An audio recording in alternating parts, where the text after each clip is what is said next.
Polemik antar warga dan developer Alana Regency Tambak Oso, diduga dipicu oleh pergerakan beberapa orang warga sayap kiri yang berjumlah sekitar 23 orang, untuk menghasut dan berupaya merebut struktur pengurus paguyuban Alana Regency Tambak Oso. Terlebih dalam kepengurusan ini, ada nominal IPL, iuran pemeliharaan lingkungan, yang cukup menggiurkan. Dengan total 642 rumah yang sebagian besar telah dihuni oleh pemiliknya, total IPL mencapai 60 juta rupiah lebih. IPL itu sendiri diadakan bukan tanpa alasan. Sebagaimana istilahnya, iuran tersebut digunakan untuk keperluan pemeliharaan lingkungan perumahan Alana Regency dan warganya. Termasuk pula nanti apabila ada warga sedang tertimpa musibah. Hal tersebut sebagaimana yang diungkap Ferdi Wijaya, Direktur Utama PT Tumerus Jaya Propertindo didampingi penasihat hukum Bambang Rudianto. Menurut Ferdi, ada sekelompok warga sayap kiri yang mempermasalahkan kebijakan IPL yang sudah ditentukan oleh pengurus paguyuban dan developer dengan nilai Rp100.000 per rumah. Jadi permasalahan utamanya itu adalah ada sekelompok warga yang mempermasalahkan kebijakan IPL. IPL itu iuran pembinaan lingkungan, di mana IPL sudah ditentukan oleh pengurus paguyuban bersama developer, nilainya itu 100.000. Jadi 100.000 itu meliputi yang pertama untuk menggaji security, lalu untuk kebersihan, pengambilan sampah, lalu kita ada PJU, ada pemakaian fasum olahraga, kita ada lapangan basket, futsal, entah lagi juga ada kolam renang. Itu semua free, hanya membayar 100.000 satu bulan untuk satu rumah. Selain itu, kata Ferdi, apabila nantinya dari IPL ada uang lebih dari tiap bulannya, maka uang tersebut akan dikumpulkan untuk kembali dibuat acara warga semisal peringatan kemerdekaan, warga tertimpa musibah dan THR, tunjangan hari raya, untuk security. Persoalan ini diungkap Ferdi sengaja dibuat oleh sekelompok warga yang secara spesifik tidak sampai berjumlah 10 orang. Dan juga untuk duka lah ya, uang duka juga termasuk itu.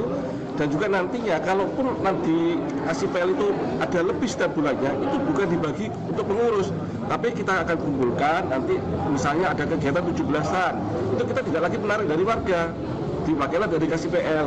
Pada saat hari raya lebaran, ada THR untuk satpam, kita tidak menarik lagi dari warga, diambilnya dari IPL. Nah, tapi permasalahan 100.000 itulah yang hanya segelintir orang, mungkin kalau di total sih nggak sampai 10 orang lah yang mempermasalahkan.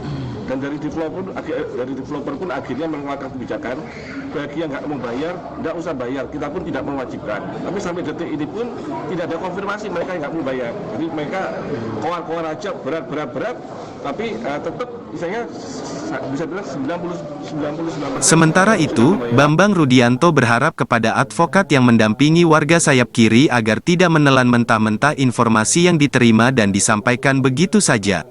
Apalagi sampai mengatakan bahwa masjid tidak boleh digunakan oleh warga, menurut Rudi ini mengandung unsur yang sangat berbahaya, yakni isu SARA. Jadi selama yang diberitakan oleh mereka sangat tidak benar. Terbukti tadi bahwa perwakilan dari yang mewakili sekian ratus warga mengatakan tidak benar. Terutama yang saya sangat kecewa itu dengan para advokat.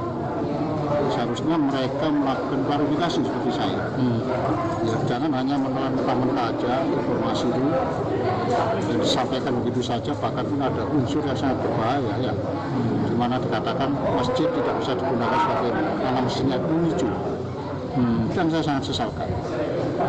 Karena dia sebagai seorang advokat klarifikasi dulu seperti yang saya lakukan. Meskipun saya sebagai kuasa hukum dari PT Tumerus, saya klarifikasi dulu dengan pihak terkait direktur Tumerus maupun terhadap warga, sehingga akhirnya semua menjadi clear. Kalau mengenai mengatas itu hak mereka. Jangan disimpan unek-uneknya ya. Iya, jadi ini kebetulan gitu ya.